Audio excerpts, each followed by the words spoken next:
സന്ധ്യാനമസ്കാരത്തിലും പ്രതിദിന ആരാധനയുടെ കൗമ പ്രാർത്ഥനകളിലും ഒക്കെ പങ്കെടുക്കുമ്പം ഈ ചിന്തകളോടൊപ്പം നമ്മുടെ മനസ്സിൽ വരേണ്ടത് എന്താണ്? 2013 ഭാരതത്തിൻ്റെ തലസ്ഥാനത്ത് നമ്മൾ വന്ന് ജീവിക്കുന്നു. ദൈവം എന്താ നമ്മളെക്കുറിച്ച് പ്രതീക്ഷിക്കുന്നത്? യെശയ്യാപ്രവചനം 5-ാം അധ്യായം ഈ വേദഭാഗങ്ങളെ എല്ലാം സമന്വയിപ്പിക്കുന്ന ഒന്നാണ്. ഒരു മുഖവര എന്ന നിലയിൽ ഞാനതൊന്ന് വായിക്കാം. അതിനുശേഷം ഞാൻ വിഷയത്തിലേക്ക് വരാം. ഞാൻ എൻ്റെ പ്രിയതമന്, അവൻ്റെ മുന്തിരിത്തോട്ടത്തെക്കുറിച്ച് എൻ്റെ പ്രിയതമനെ പാട്ടുപാടും. വളരെ ശ്രദ്ധേയമായ അധ്യായമാണ്. ഈ അധ്യായമാണ് തിങ്കളാഴ്ചയും ചൊവ്വാഴ്ചയും നമ്മുടെ പിതാക്കന്മാർ പ്രധാനമായും കഷ്ടാനുഭവ ആഴ്ചയിലെ ഈ 2 ദിവസത്തെ പാട്ടുകളും പ്രമേയോനുകളും ക്രമീകരിക്കാൻ അവലംബിച്ചിട്ടുള്ള വേദഭാഗം. ഞാൻ എൻ്റെ പ്രിയതമന്, അവൻ്റെ മുന്തിരിത്തോട്ടത്തെക്കുറിച്ച് എൻ്റെ പ്രിയതമൻ്റെ പാട്ട് പാടും. എൻ്റെ പ്രിയതമന് ഏറ്റവും ഫലവത്തായൊരു കുന്നിന്മേൽ ഒരു മുന്തിരിത്തോട്ടം ഉണ്ടായിരുന്നു. അവനതിന് വേലി കെട്ടി അതിലെ കല്ല് പെറുക്കിക്കളഞ്ഞു. അതിൽ നല്ല വക മുന്തിരി നള്ളി നട്ടു. നടുവിൽ ഒരു ഗോപുരവും പണിതു. ഒരു ചക്കുമിട്ടു. മുന്തിരിങ്ങ കായ്ക്കും എന്ന് കാത്തിരുന്നു. കായ്ച്ചതോ കാട്ടുമുന്തിരിങ്ങ അത്രേ. ആകയാൽ യെരൂശലേം നിവാസികളും യഹൂദ പുരുഷന്മാരുമായുള്ളവരെ, എനിക്കും എൻ്റെ മുന്തിരിത്തോട്ടത്തിന്റെ മധ്യേ വിധിപ്പീൻ. ഞാൻ എൻ്റെ മുന്തിരിത്തോട്ടത്തിൽ ചെയ്തിട്ടുള്ളതല്ലാതെ ഇനി അതിൽ എന്ത് ചെയ്യുവാനുള്ളൂ? മുന്തിരിങ്ങ കായ്ക്കുമെന്ന് ഞാൻ കാത്തിരുന്നാറെ, അത് കാട്ടുമുന്തിരിങ്ങ കായ്ച്ചതെന്ത്? ആകയാൽ വരുവീൻ, ഞാൻ എൻ്റെ മുന്തിരിത്തോട്ടത്തോട് എന്ത് ചെയ്യുമെന്ന് നിങ്ങളോട് അറിയിക്കാം. ഞാനതിൻ്റെ വേലി പൊളിച്ചു കളയും, അത് തിന്നുപോകും. ഞാനതിൻ്റെ മതിലിടിച്ചു കളയും, അത് ചവിട്ടി മെതിച്ചു പോകും. ഞാനതിനെ ശൂന്യമാക്കും, അത് വള്ളിത്തല മുറിക്കാതെയും കിളയ്ക്കാതെയും ഇരിക്കും. പറക്കാരെയും മുള്ളും അതിൽ മുളയ്ക്കും. അതിൽ മഴ പെയ്യിക്കരുതെന്ന് ഞാൻ മേഘങ്ങളോട് കൽപ്പിക്കും. യഥാർത്ഥത്തിൽ മാനവജാതിക്ക് സംഭവിച്ച, ദൈവത്തിൽ നിന്ന് അകന്നുപോയ മനുഷ്യന് സംഭവിച്ച ജീവിതത്തിൻ്റെ ദർശനം വളരെ ഭംഗിയായി യെശയ്യാപ്രവാചകൻ 5-ാം അധ്യായത്തിൽ വിവരിക്കുകയാണ്. ഒന്നാമത് നമ്മൾ ഓർക്കേണ്ടത്, ഇന്ന് നമ്മുടെ ജീവിതത്തിലേക്ക് നമ്മൾ കടന്നു വരുമ്പം നമ്മെക്കുറിച്ച് നമ്മൾ ചിന്തിക്കേണ്ട ഒന്നാമത്തെ ചിന്ത, എൻ്റെ പ്രിയതമന് ഫലപ്രദമായ ഒരു മുന്തിരിത്തോട്ടം ഉണ്ടായിരുന്നു. ഞാനും നിങ്ങളും ദൈവത്തിൻ്റെ കൃഷിയാണ്. ഫലപ്രദമായ സ്ഥലത്ത് തമ്പുരാൻ നമ്മെ ആക്കി വെച്ചിരിക്കുന്നു. അതിൽ വളരെ ശ്രേഷ്ഠമായ പ്രയോഗം, ഉയർന്ന കുന്നിൻ്റെ മുകളിൽ, അവിടെയാണ് നമ്മളെ നട്ടത്. ഉയർന്ന കുന്നിൻ്റെ മുകളിൽ നമ്മെ നട്ടു. എന്താണ് ഈ ഉയർന്ന കുന്നിൻ്റെ മുകളെന്നറിയാവോ? ഈ മുന്തിരിയുടെ ഇലകളും അതിൻ്റെ തണ്ടുകളും ഒന്നും മറ്റൊന്നും വന്ന് ആക്രമിക്കാത്ത രീതിയിലാണ് ശരിക്ക് സൂര്യപ്രകാശം ലഭിക്കുകയും മഴയും മഞ്ഞും ലഭിക്കുകയും ചെയ്യത്തക്ക രീതിയിൽ ഉയർന്ന കുന്നിൻ്റെ മുകളിൽ ആക്കി വെച്ചു. നമ്മുടെ പിതാക്കന്മാർ ഇതിനെ വ്യാഖ്യാനിക്കുന്നത്, നമുക്ക് ലഭിച്ച വിശ്വാസം, നമുക്ക് ലഭിച്ച പാരമ്പര്യം, നമുക്ക് ലഭിച്ചിരിക്കുന്ന ആത്മീക ജീവിതത്തിൻ്റെ ഔന്നത്യം, അതാണ് ഈ ഉയർന്ന കുന്ന്. യഥാർത്ഥത്തിൽ സഹോദരങ്ങളെ, ഈ ഒരു സ്വാവബോധം, കോൺഷ്യസ്നെസ് അബൌട്ട് അവേഴ്സെൽസ്, നമ്മെക്കുറിച്ച് നമുക്കൊരു ബോധമുണ്ടോ? Who am I? ഞാൻ ആരാണ്? പലപ്പോഴും ഈ ചിന്ത നമ്മെ ഭരിക്കുന്നില്ല. ഞാനും നിങ്ങളും ദൈവത്തിൻ്റെ കൃഷിയാണ്. തമ്പുരാന്റെ അളവറ്റ കരുണയാൽ, ദൈവഹിതത്താൽ ദൈവം വിളിച്ചു വേർതിരിച്ച ഏറ്റവും ഫലഭൂയിഷ്ടമായ മണ്ടയിൽ നമ്മെ ആക്കി വെച്ചിരിക്കുന്നു. വിശുദ്ധ മാമോദീസായാൽ പിതാവിൻ്റെയും പുത്രൻ്റെയും പരിശുദ്ധാത്മാവിൻ്റെയും നാമത്തിൽ നമ്മെ മുദ്രകുത്തി ഏറ്റവും അനുഗ്രഹിക്കപ്പെട്ട സ്ഥലത്ത് നമ്മെ ആക്കി വെച്ചിരിക്കുന്നു. അതുകൊണ്ട് ഇന്ന് നമ്മൾ ഫലം നൽകുന്നില്ലെങ്കിൽ അതിൻ്റെ കാരണം കൃഷിയിടമല്ല, അതിൻ്റെ കാരണം എൻവയൺമെന്റ് അല്ല, അതിൻ്റെ കാരണം ഫലവത്തായ കൃഷി നടത്താതിരുന്നു എന്നതല്ല. നമുക്ക് വിശുദ്ധ മാമോദീസയുടെ അനുഭവം ലഭിച്ചു, ശ്രേഷ്ഠമായ ഉപദേശങ്ങൾ നമുക്ക് ലഭിച്ചു. ദൈവം തന്റെ അളവറ്റ കരുണയാൽ ഈ ക്രമീകരണത്തിൽ നമ്മെ ആക്കി വെച്ചു. പ്രത്യേകിച്ച് നിങ്ങളെ നമ്മുടെ ഡൽഹിയുടെ പശ്ചാത്തലത്തിൽ ഒന്ന് ചിന്തിച്ച്, എത്രയോ ക്രൈസ്തവ വിഭാഗങ്ങൾ ഇവിടെ വന്ന് ഒരാരാധനാ സ്ഥലത്തിന് വേണ്ടി വിഷമിക്കുന്നുണ്ടെന്ന് നിങ്ങൾക്കറിയാവോ? അതേസമയം എന്തൊരു ഭാഗ്യമാണ് ഇത്രയും വിലപിടിപ്പുള്ള സ്ഥലത്ത്, ഒരു പരിധി പറഞ്ഞാൽ ഭാരതത്തിന്റെ തലസ്ഥാനത്ത് ഇത്രയും അധികം സ്ഥലവും മനോഹരമായ ദേവാലയവും ആരുടെ മുമ്പിലും കൈനീട്ടാതെ സ്വയപര്യാപ്തതയിൽ ജീവിക്കാവുന്ന ഒരു അന്തരീക്ഷവും നമുക്ക് നൽകിയിരിക്കുക. സഹോദരങ്ങളെ, കഷ്ടാനുഭവ ആഴ്ചയിൽ ഈ ചിന്ത മനസ്സിലേക്ക് വരണം. നമ്മെ നട്ടിരിക്കുന്നത് ഫലപ്രദമായ സ്ഥലത്താണ്. ഞാൻ പലപ്പോഴും വിദ്യാർത്ഥി പ്രസ്ഥാനത്തിൽ കുഞ്ഞുങ്ങളോട് പറയുന്ന ഒരു വാക്കുണ്ട്, my dear children, U may please proud of your parents എന്ന് പറയും.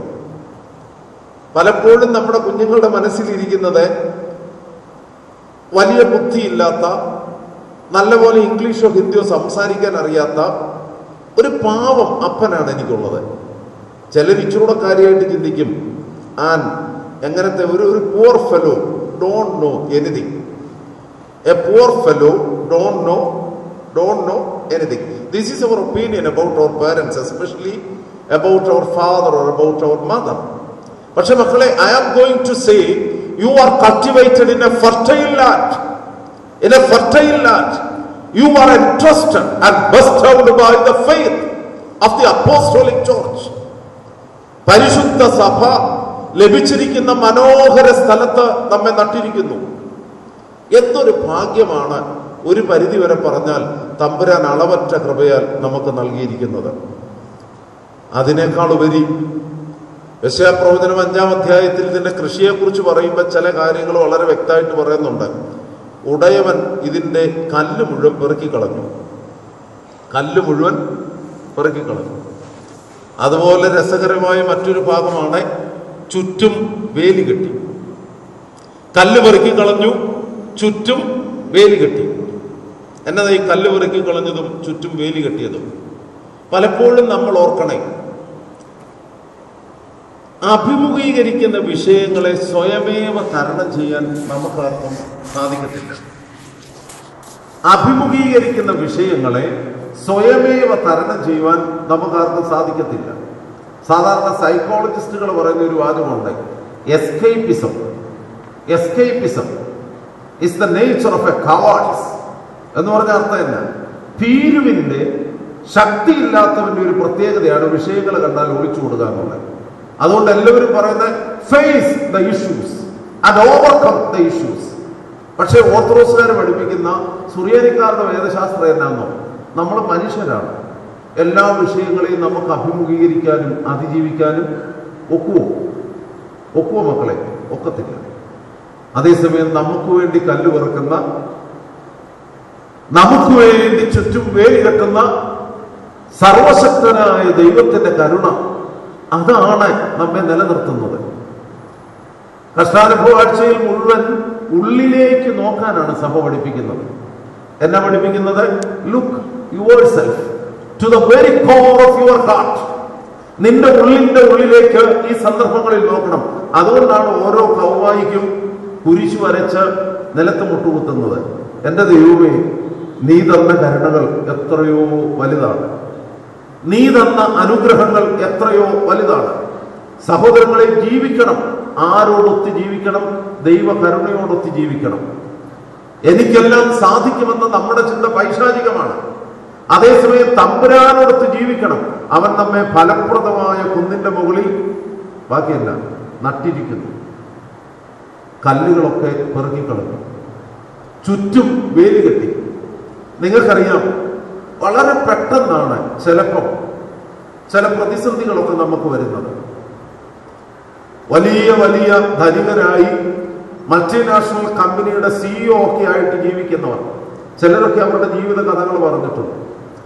30-32 വയസ്സാകുമ്പോൾ തന്നെ ലോകത്തിന്റെ നെറുകയിലിരിക്കുന്ന പല മനുഷ്യരും പെട്ടെന്നൊരു ദിവസമാണ് തിരിച്ചറിയുന്നത് ശക്തമായ രോഗങ്ങൾ ബാധിച്ചിരിക്കുന്നു. 32 വയസ്സ് വരെ ജീവിച്ചപ്പം, എല്ലാ സുഖസൗകര്യങ്ങളും അനുഭവിച്ച് ജീവിച്ചപ്പം പദ്ധതികളെല്ലാം അവനവന്റെ ഇഷ്ടത്തിനനുസരിച്ച് മുൻപോട്ട് പോയപ്പം ജീവിതത്തെക്കുറിച്ച് ആരും ചിന്തിച്ചില്ല. But whenever a turning point took place in the life, ജീവിതത്തിൽ ഒരു വ്യതിയാനം സംഭവിച്ച നിമിഷമുണ്ട്. ആ നിമിഷത്തിലേക്ക് തിരികെ നോക്കുമ്പോഴാണ് നമ്മൾ എത്ര സമർത്ഥരാണെങ്കിലും എത്ര സമ്പന്നരാണെങ്കിലും നമ്മളൊക്കെ നിസാര മനുഷ്യരാണെന്ന സത്യം മനസ്സിലാകുന്നത്. അവിടെയാണ് തമ്പുരാൻ കല്ലുകളെല്ലാം പെറുക്കി അതിനേക്കാൾ ഉപരി ചുറ്റും ചുറ്റും വേലി കെട്ടി. നിങ്ങൾക്കറിയാമോ, മാമോദീസ മുങ്ങുന്ന സന്ദർഭം, വെള്ളം വാഴ്ത്തുന്നത് ഉൾപ്പെടെ ഒരു കുഞ്ഞിനെ മാമോദീസ മുക്കുമ്പോൾ 18 പ്രാവശ്യം കുരിശു അടയാളം വരയ്ക്കും. പിതാക്കന്മാര് പറയുന്നത് കുരിശു കൊണ്ട് വേലി കെട്ടുകയാണെന്നാണ് പറയുന്നത്. അതുകൊണ്ടാണ് നന്നേ ചെറുപ്പത്തിൽ അമ്മമാരും വല്യപ്പച്ചന്മാരും നമ്മെ പഠിപ്പിച്ചത്, വലിയ ശബ്ദങ്ങൾ കേൾക്കുമ്പം, വലിയ ഇരുട്ടുണ്ടാകുമ്പം, വലിയ മഴ പെയ്യുമ്പം, ഇടിവെട്ടുന്ന സന്ദർഭങ്ങളിലൊക്കെ നമ്മൾ എന്നാടുക്കും? കുരിശു വരയ്ക്കും. കാരണം ഇതാണ് വേലി. This is the fencing around your personality in order to face the atrocities of the life. ജീവിതത്തിന്റെ ദുരിതങ്ങളെ അഭിമുഖീകരിക്കുവാൻ തമ്പുരാൻ നിനക്ക് ചുറ്റും കെട്ടിയിരിക്കുന്ന വേലിയാണ് യഥാർത്ഥത്തിൽ ഈ കുരിശ്. ഒന്നുകൂടെ ഞാൻ പറയുന്നു, ഉയർന്ന കുന്നിന്റെ മുകളിൽ നട്ടു. വിശ്വാസ ജീവിതത്തിന്റെ ഔന്നത്യത്തിൽ ദൈവത്തിന്റെ അളവറ്റ കൃപയാൽ നട്ടു. ചുറ്റും വേലി കെട്ടി, കാലിലെല്ലാം പെറുക്കി കളഞ്ഞു. അതുപോലെ തന്നെയാണ് ഒരു വലിയ ഗോപുരം ഈ കൃഷിസ്ഥലത്തിന്റെ നടുവിൽ സ്ഥാപിച്ചു. എന്താ വലിയ ഗോപുരം? എന്താ ഗോപുരത്തിന്റെ പ്രത്യേകത? ഏതെങ്കിലും ദുഷ്ട സൈന്യങ്ങളോ എതിർക്കുന്ന ശത്രുക്കളോ അവർ വരുമ്പം തൊട്ടടുത്ത് വെച്ചല്ല. ഗോപുരമുണ്ടെങ്കിൽ അതിനൊരു ഗുണമുണ്ട്. അകലെ വെച്ച് തന്നെ ആരെ കാണാൻ സാധിക്കും? ശത്രുവിനെ കാണാൻ സാധിക്കും. നിങ്ങൾക്കറിയാവോ, ചിലപ്പോൾ വളരെ ബുദ്ധിപൂർവ്വം നമ്മൾ നീങ്ങും.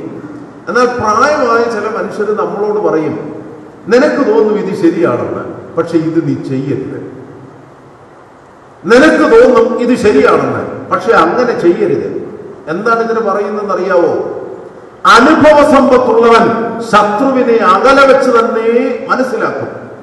അതേസമയം അനുഭവ സമ്പത്തില്ലാത്തവർ ശത്രു അടുത്ത് വന്ന് ജീവിതത്തിൽ ശത്രുത മുഴുവൻ ഉണ്ടായിക്കഴിഞ്ഞാൽ പോലും ശത്രുവിനെ തിരിച്ചറിയത്തില്ല.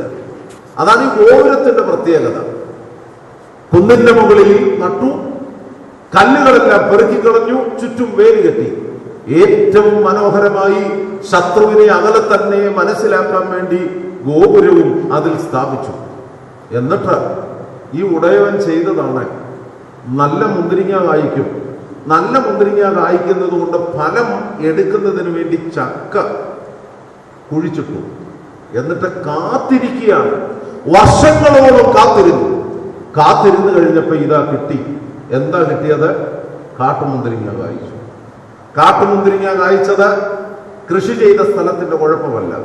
ഉടയവൻ വേലി കെട്ടാഞ്ഞിട്ടല്ല, ഉടയവൻ ഗോപുരം സ്ഥാപിക്കാഞ്ഞിട്ടല്ല. എല്ലാവരും മനസ്സിലാക്കേണ്ട ഒരു സത്യമുണ്ട്.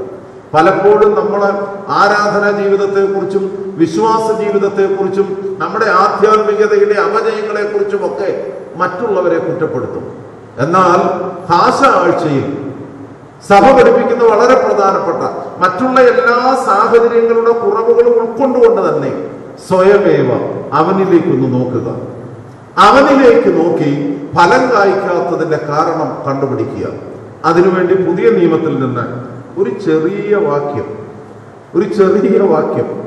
ഇന്നത്തെ നമ്മുടെ ചിന്തയ്ക്ക് വേണ്ടി പ്രധാനപ്പെട്ട ഈ ആമുഖത്തോടുകൂടി നമ്മുടെ ചിന്തയ്ക്ക് വേണ്ടി ഒരു ചെറിയ വാക്യം നിങ്ങളുടെ ശ്രദ്ധയിൽ കൊണ്ടുവരുന്നു.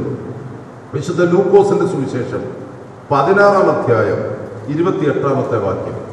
വിശുദ്ധ ലൂക്കോസിന്റെ സുവിശേഷം 16-ാം അധ്യായം 28-ാമത്തെ വാക്യം. ഇനി ഞാൻ പറയാൻ പോകുന്ന എല്ലാം പിള്ളേർക്ക് വേണ്ടിയിട്ടാണ് കേട്ടോ.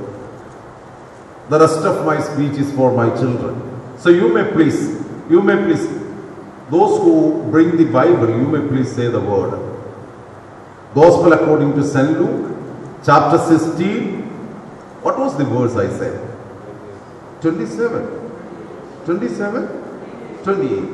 നാളെ വരുമ്പോൾ മേധോസ്തം നോക്കുന്നേ.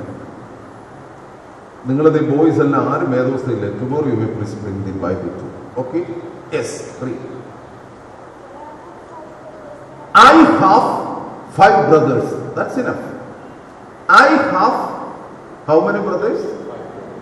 I have, say with me, I have 5 brothers. I have 5 brothers. Who said this? Do you have any idea?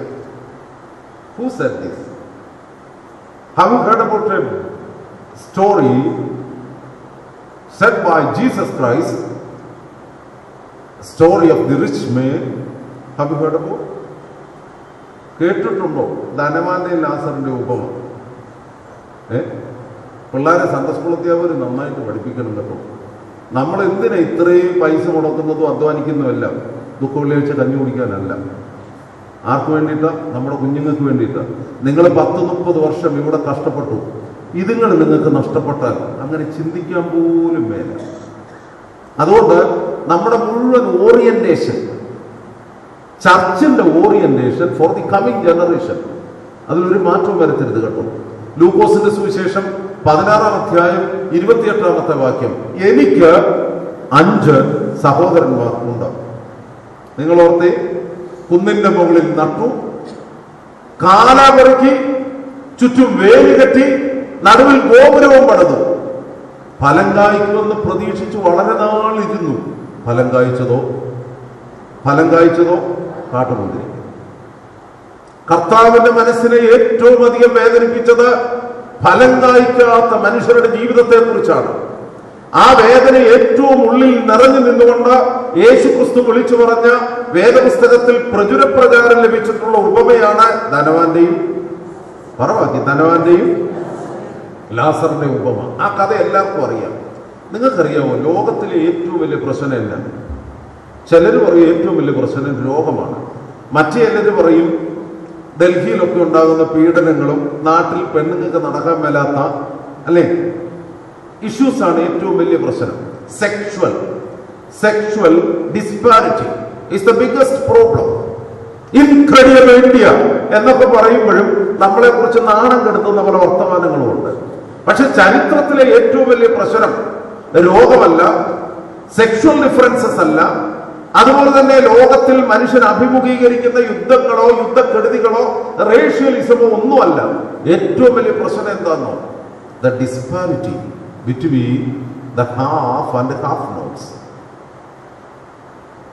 Do you get my idea? What എന്നാ അച്ഛൻ പറഞ്ഞെന്നാ? The disparity, the gross disparity, the difference between the rich and the poor, the gross disparity between the half and the half notes. ഉള്ളവനും ഇല്ലാത്തവനും തമ്മിലുള്ള പറവർത്തി, ഉള്ളവനും ഇല്ലാത്തവനും തമ്മിലുള്ള അന്തരം. അത് ഇന്നല്ല, നിങ്ങൾക്കറിയാം. ദരിദ്ര നാരായണനും ഭാരതത്തിലുണ്ട്, ലോകത്തിലെ ഏറ്റവും വലിയ സമ്പന്നനും ഡൽഹിയിലുണ്ട്. എന്തൊരു വ്യത്യാസമാണ്! 330 രൂപയ്ക്ക് നമുക്കും കുക്കിംഗ് ഗ്യാസ് കിട്ടും. അതേസമയം ഇഷ്ടം പോലെ പണമുള്ളവരും അതേ വിലയ്ക്ക് തന്നെ സബ്സിഡിയിൽ ഇത്രയും നാൾ വരെ ഗവൺമെന്റ് കൊടുത്തുകൊണ്ടിരുന്നു. ലോകത്തിലെ പരിഹരിക്കപ്പെടാൻ വഹിയാത്ത വലിയ പ്രശ്നം അത് രാജാവ് ഭരിച്ചപ്പോഴും ശാസ്ത്രീയ കമ്മ്യൂണിസ്റ്റ് സോഷ്യലിസം ഉണ്ടായപ്പോഴും ക്യാപിറ്റലിസം ഉണ്ടായപ്പോഴും ജനാധിപത്യം ഉണ്ടായപ്പോഴും മനുഷ്യന് പരിഹരിക്കാൻ വരാത്ത വലിയ വിഷയം എന്താണെന്നറിയാവോ? ഉള്ളവനും ഇല്ലാത്തവനും തമ്മിലുള്ള അന്തരമാണ്. ഇത് കർത്താവിനെ വളരെ വിഷമിപ്പിച്ചു. അതുകൊണ്ടാണ് യേശുക്രിസ്തു കഥ പറഞ്ഞു, വളരെ മനോഹരമായ കഥ. ധനവാനായ ഒരു മനുഷ്യൻ, അവൻ സുഖലോലുപനായി ജീവിക്കുന്നു, ധരിച്ചിരിക്കുന്നത് പട്ടുവസ്ത്രം, ഈ ലോകത്തിന്റെ എല്ലാ സൗകര്യങ്ങളും അനുഭവിച്ച സുഖലോലുപനായി ജീവിക്കുന്ന ധനവാനായ മനുഷ്യൻ. അതേസമയം അവന്റെ കൂടെ കർത്താവ് മറ്റൊരാളെ ചിത്രീകരിച്ചു. ആരാ? ദരിദ്രനായ ഒരു മനുഷ്യൻ. ആ ദരിദ്രനായ മനുഷ്യനെ കുറിച്ച് പറയുന്നത് അവൻ ആരുപോലുമില്ല, അവന് വീടില്ല, അവന്റെ ശരീരം മുഴുവൻ വ്രണം കൊണ്ട് നിറഞ്ഞിരിക്കുകയാണ്. You know the pathetic situation of this poor man who belongs to the lowest strata in the society. സമൂഹത്തിന്റെ ഏറ്റവും താഴേക്കടയിൽ കിടക്കുന്ന പാവപ്പെട്ട മനുഷ്യൻ. യേശുക്രിസ്തുവിന്റെ ഉപമയിലെ ശ്രദ്ധേയമായ ഒരു വാക്യം, അവന്റെ ശരീരം മുഴുവൻ വ്രണമാണ്. അവൻ ആശ്വാസം കിട്ടുന്നത് എപ്പോഴാണെന്നറിയാവോ? തെരുവ് നായ്ക്കൾ വന്ന് അവന്റെ ശരീരത്തിലെ വ്രണങ്ങളെ നക്കുമ്പോൾ. എന്തൊരു വ്യത്യാസം സഹോദരങ്ങളെ! ഉള്ളവനും, ബാക്കി പറ, ഉള്ളവനും ശരിക്കും പറ. ഉള്ളവനും കുന്നിന്റെ മുകളിൽ സ്ഥാപിച്ചു, കല്ല് പെറുക്കി, ചുറ്റും വേലി കെട്ടി, ഗോപുരവും പണിതു. വല്ലതും കായ്ക്കുന്നുണ്ടോ? മുന്തിരിങ്ങ കായ്ക്കുന്നുണ്ടോ? നമ്മുടെ മനസ്സിലെ ചിന്തയല്ല, എങ്ങനെയെങ്കിലും കമന്ന് വീണ ആ പണം കൊണ്ട് എഴുന്നേറ്റ് വരണം. നാട്ടിൽ നിന്ന് പോകുന്നപ്പോൾ പിടിച്ചിരുന്ന 2 പൈസ ഇപ്പോഴും വായിട്ടോണ്ടിരിക്കുകയാണ്. എന്തൊരു ഗതികേടാണ്! അവിടെയാണ് പ്രശ്നം. നസ്രായക്കാർ യേശുവിനെ സഹിക്കാൻ മേല. അതുകൊണ്ടാണ് കർത്താവ് ഈ ഉപമ പറഞ്ഞത്. നിങ്ങൾ ഇങ്ങോട്ടും ശ്രദ്ധിച്ച്, ഇതിനകത്തെ ദരിദ്രനായ മനുഷ്യന്റെ പേരെന്നാണ്? What's the name of the poor man? പാറശ്ശേരിക്ക്. അങ്ങനെയാണെങ്കിൽ ബോയ്സ് പറഞ്ഞ് ധനികന്റെ പേരെന്നാ? ലാസറു. ധനികന്റെ പേരെന്നാ? What's the name of the rich man? What's the name of the rich man? They said the poor man's name Lazarus. So you may please say, what's the name of the rich man? Not mentioned in the Bible, in the history, up to this time, he doesn't have a name. That's the peculiarity of this parable. ഈ ഉപമയുടെ ശ്രേഷ്ഠത ഏതാണ്? എന്താ നിങ്ങൾക്കറിയാമോ? ദരിദ്രനൊന്നുമില്ല, പക്ഷെ ദൈവസന്നിധിയിൽ അവനൊരു പേരുണ്ട്.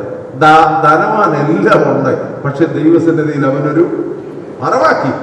ദൈവസന്നിധിയിൽ അവനൊരു, സഹോദരങ്ങളെ, ഫലം കായ്ക്കാതിരുന്നാൽ, തമ്പുരാൻ എന്തെല്ലാം നല്ല സാഹചര്യങ്ങൾ തന്നാലും ദൈവം ആഗ്രഹിക്കുന്നത് നമ്മിൽ നിന്നുണ്ടാകാതിരുന്നാൽ തമ്പുരാന്റെ സന്നിധിയിൽ നമുക്കൊരു പേരില്ല. അതുകൊണ്ടാണ് യെശയ്യാപ്രവചനം 5-ാം അധ്യായത്തിൽ വിളിച്ചു പറയുന്നു, ആകയാൽ എനിക്കും എന്റെ മുന്തിരിത്തോട്ടത്തിനും മധ്യേ നിങ്ങൾ ന്യായം വിധിക്കുകയും, ഞാൻ എന്താണ് എന്റെ മുന്തിരിത്തോട്ടത്തോട് ചെയ്യാൻ പോകുന്നത്? ഞാൻ അതിന്റെ വേലി പൊളിച്ചു കളയും. കർത്താന വാഴ്ചയിൽ അവസാനം നമ്മൾ ചൊല്ലുകയില്ലേ, യൂദന്മാരെ നിങ്ങളുടെ നിലയം സർവം ശൂന്യം എന്ന് പറഞ്ഞ് നമ്മൾ കുരിശു വരച്ച് കുമ്പിടുക. രാജത്വവും പൗരോഹിത്യവും പ്രവചനപരവും 3ഉം തമ്പുരാൻ നൽകി. പക്ഷെ ഫലം കായ്ക്കാഞ്ഞതുകൊണ്ട് വേലി പൊളിച്ചു കളഞ്ഞു, ചക്കും തകർത്ത് കളഞ്ഞു, കൂടാരവും പൊളിച്ചു കളഞ്ഞു. ഇസ്രായേലിന്റെ ദേവാലയം നശിച്ചു, അവർക്ക് ലഭിച്ച സകലതും നശിച്ചു. ഇത് നമുക്കുണ്ടാകാതിരിക്കണമെങ്കിൽ, ദൈവസന്നിധിയിൽ ഒരു പേരുണ്ടാകണമെങ്കിൽ ലഭിച്ച നന്മയ്ക്കനുസരിച്ച് ജീവിക്കണം. ഈ ഉപമയുടെ 2ാം ഭാഗം നിങ്ങളൊന്ന് ശ്രദ്ധിച്ച്.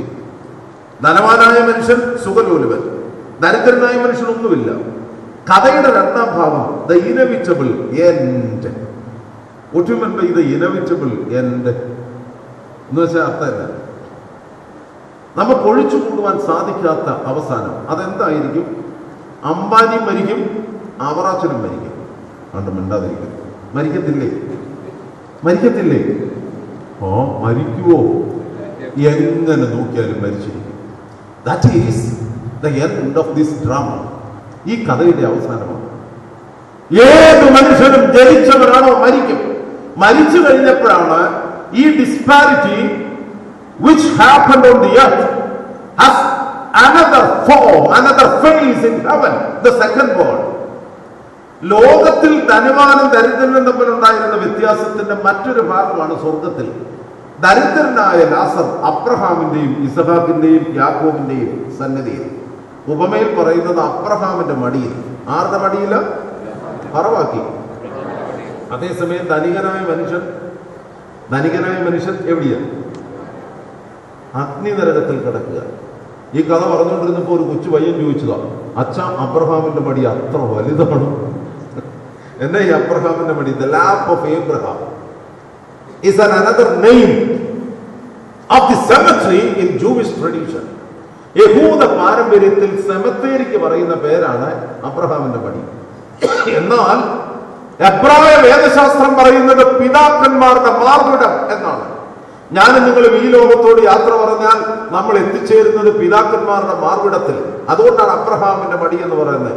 ഓരോ സന്ധ്യാപ്രാർത്ഥനയിലും ചൊല്ലും, അബ്രഹാമിന്റെയും ഇസഹാക്കിന്റെയും യാക്കോബിന്റെയും മടിയിൽ ഞങ്ങളെ വല്ലതും അറിഞ്ഞുകൊണ്ടാണോ ചൊല്ലുന്നത്? അബ്രഹാമിന്റെയും ഇസഹാക്കിന്റെയും യാക്കോബിന്റെയും മടിയിൽ ആരുണ്ട്? ദരിദ്രനായ മനുഷ്യൻ. അതേസമയം ധനവാൻ അഗ്നിനരകത്തിൽ. അപ്പോഴാണ് ധനികൻ ഒരു ചിന്ത. ധനികൻ പറഞ്ഞു, ആ ലാസറിന്റെ വിരലിന്റെ അറ്റം ഇവനൂടെ ചപ്പാത്തിയും ചിക്കനും സാധനങ്ങളെല്ലാം കഴിച്ചുകൊണ്ടിരുന്നപ്പം വല്ലതും ലാസറിന് കൊടുത്തോ ഒന്നും കൊടുത്തു. എന്നാൽ അവിടെ ചെന്നപ്പം അബ്രഹാമിന്റെ മടിയിലിരുന്ന ലാസറിന്റെ വിരലിന്റെ അറ്റം വെള്ളത്തിലൊന്ന് മുക്കി എന്റെ ചുണ്ടിൽ തൊടുവിക്കണം. അപ്പോഴാണ് അബ്രഹാം പറഞ്ഞത്, ഇവിടുന്ന് അങ്ങോട്ടും വരാൻ മേല, അവിടുന്ന് ഇങ്ങോട്ടും വരാൻ മേല. A large gulf between heaven and hell. സ്വർഗവും നരകവും തമ്മിൽ അവിടെ ഒരു വ്യത്യാസമുണ്ട്. ഇവിടുത്തെ വ്യത്യാസം പോലെ. ഇവിടുത്തെ വ്യത്യാസം ഉള്ളവനും ഇല്ലാത്തവനും തമ്മിലുള്ള വ്യത്യാസം. എന്നാൽ സ്വർഗത്തിലെ വ്യത്യാസം അങ്ങനെയല്ല. നരകത്തിൽ നിന്ന് സ്വർഗത്തിലേക്കും സ്വർഗത്തിൽ നിന്ന് നരകത്തിലേക്കും പോകാൻ പറ്റില്ല. അപ്പോഴാണ് ഈ ധനവാനായ മനുഷ്യൻ ഞാൻ വായിച്ചു കേൾപ്പിച്ച വേദഭാഗം പറഞ്ഞത്, എനിക്ക് ശരിക്കും പറയുന്നേ എവിടെയുണ്ടെന്നാ പറഞ്ഞേ. നിങ്ങളെന്താ ഈ പൊറുപുറക്കുന്നേ? ഇച്ചിരി വാ വിളിച്ചു പറഞ്ഞു. എനിക്കൊന്നാമത് ഈ കൊച്ചു ശബ്ദം കേൾക്കുന്ന ഇഷ്ടമില്ല. ഒരുമാതിരി ഒച്ച, നല്ല ശബ്ദം. എനിക്ക് എത്ര സഹോദരന്മാരുണ്ട്? എവിടെയുണ്ടെന്നാ പറഞ്ഞേ. ധനവാനെ എവിടെയുണ്ടെന്നാ അവർ ഇന്ത്യയിലുണ്ട്. എവിടെയുണ്ടെന്നാ പറഞ്ഞേ? ഒന്നുകൂടെ പറ. എന്നാ സത്യം അങ്ങനെയല്ല കേട്ടോ. ഫരീദാബാദിലെ ഞങ്ങളുടെ പള്ളിയിലുണ്ടെന്നാ പറഞ്ഞത്. How many brothers? ആരാണ് ഈ 5 സഹോദരന്മാർ? ഈ കഥയുടെ ഉപമയുടെ മറ്റു ഭാഗങ്ങളൊന്നും ഞാൻ വിശദീകരിക്കുന്നില്ല. ഞാൻ അല്പം ഒന്ന് വിശദീകരിക്കുന്നു. ആരാണ് ഈ 5 സഹോദരന്മാർ? ധനവാന്റെ 5 സഹോദരന്മാർ യഥാർത്ഥത്തിൽ ഫലം കായ്ക്കാത്ത മുന്തിരിവള്ളിയുടെ 5 സാദൃശ്യങ്ങളാണ്. നിങ്ങൾ ഈ യെശയ്യാപ്രവചനം 5-ാം അധ്യായം വായിച്ചാൽ ഈ 5 വിശദീകരണങ്ങൾ ഭംഗിയായ യെശയ്യാപ്രവചനത്തിനുണ്ട്. വേദപുസ്തകത്തിൽ പുതിയ നിയമത്തിൽ വളരെ വ്യക്തമായി 5 സഹോദരന്മാരെ കുറിച്ച് ഒരു അധ്യായം എഴുതിയിട്ടില്ല. എന്നാൽ വായിച്ചു നോക്കിയാൽ ശരിക്കും മനസ്സിലാകും. ഒന്നാമത്തേത് വിശുദ്ധ ലൂക്കോസിന്റെ സുവിശേഷം 12-ാം അധ്യായം 20-ാമത്തെ വാക്യം. വിശുദ്ധ ലൂക്കോസിന്റെ സുവിശേഷം 12-ാം അധ്യായം 20-ാമത്തെ വാക്യം. പെട്ടെന്ന് വാക്യങ്ങളൊക്കെ എടുത്താൽ സമയം തീരാതെ 8:30 തന്നെ അവസാനിപ്പിക്കാം. വിശുദ്ധ ലൂക്കോസിന്റെ സുവിശേഷം 12-ാം അധ്യായം 20-ാമത്തെ വാക്യം. ആരെങ്കിലും ഒന്ന് വായിച്ച്. ദൈവം അവനോട്, മൂടാ, ഈ രാത്രിയിൽ ഞാൻ നിന്റെ ജീവനെ നിന്നോട് ചോദിച്ചാൽ നീ എന്ത് ചെയ്യും? ഇങ്ങോട്ട് നോക്കിക്കേ. 24 വർഷം മുമ്പ് ഫരീദാബാദിൽ വന്നു. ഉണ്ടാക്കാവുന്ന എല്ലാ മാർഗങ്ങളിലൂടെ പൈസ ഉണ്ടാക്കി. ഇഷ്ടം പോലെ പണമുണ്ട്. എങ്ങനെ പണം ഉണ്ടാക്കി എന്നതേ ചിന്തിക്കണ്ട. ഇന്ന് പൊതുവെ പറഞ്ഞാൽ ലീഡിങ് എ സക്സസ്ഫുൾ ലൈഫ്. ബാക്കി എന്നെ അച്ഛൻ പറഞ്ഞേ എ സക്സസ്ഫുൾ ലൈഫ്. മക്കളൊക്കെ മിടുക്കരാണ്. ഭാര്യയാണെങ്കിൽ ഫലപ്രദമായ മുന്തിരിവള്ളി, മേശയ്ക്ക് ചുറ്റും ഒലിവ് തൈകൾ പോലെ കുഞ്ഞുങ്ങൾ. എന്തൊരു ഭാഗ്യവാനാണ്. അപ്പോഴാണ് ദൈവത്തിന്റെ ഒരു ചോദ്യം. ലൂക്കോസിന്റെ സുവിശേഷം 12-ാം അധ്യായം 20-ാം വാക്യം. മൂടാ, ഈ രാത്രിയിൽ നിന്റെ ജീവനെ ഞാൻ നിന്നോട് ചോദിച്ചാൽ നീ എന്ത് ചെയ്യും? മറുപടി പറയാമോ? നിങ്ങൾക്കറിയാമോ, ഈ മനുഷ്യൻ ഒരു ധനികനാണ്. ലൂക്കോസിന്റെ സുവിശേഷം 12-ാം അധ്യായത്തിൽ പറയുന്നത്. അങ്ങനെയുള്ള പ്രത്യേകത എന്താണെന്നറിയാമോ? വേദഭാഗത്തിൽ യേശു ക്രിസ്തു പറയുന്നു, ഈ വർഷം വിളവ് നല്ലതായിരുന്നു. വിളവ് നല്ലതായപ്പോൾ ഈ ധനികനായ മനുഷ്യൻ പറഞ്ഞു, ഞാൻ എന്റെ പണ്ടകശാലകളെല്ലാം, മൈ ട്രഷറീസ്, ഞാൻ എന്റെ ട്രഷറികളെല്ലാം പൊളിച്ചു പണിയും. എന്നിട്ട് സാധിക്കുന്നിടത്തോളം കൂട്ടിവെക്കും. ആ വാക്ക് എന്റെ കൂടെ എന്ന് പറഞ്ഞ്, സാധിക്കുന്നിടത്തോളം കൂട്ടിവെക്കും. നിങ്ങൾക്ക് ആ വാക്ക് ഇച്ചിരി നല്ല അർത്ഥമുള്ള മലയാള വാക്കാണ്. ചിലപ്പോൾ ഈ പിള്ളേർക്ക് അതറിയത്തില്ല. Have you heard about a word accumulation? What you mean by accumulation?